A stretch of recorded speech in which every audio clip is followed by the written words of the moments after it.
Welcome to another of my videos where I work through and explain A-level physics multi-choice questions. If you want to try this question yourself, pause the video now. If you got the answer D, give yourself a pat on the back. If you want to see my explanation of how I found the answer, please continue watching.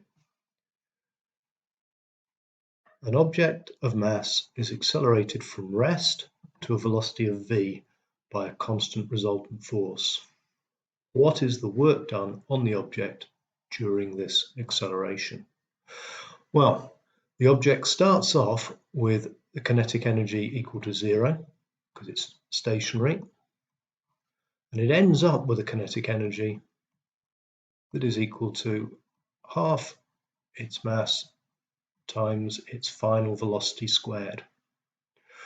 So energy is being transferred from whatever. If it's someone running, it's being transferred from the chemical energy in the muscles into kinetic energy. But either way, it's gaining kinetic energy.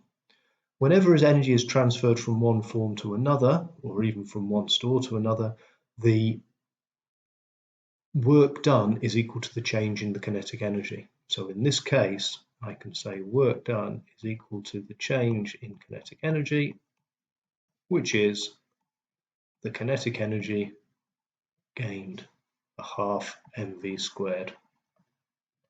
I hope you found this useful. If you did, please like or leave a comment below, and I hope you'll watch more in the series.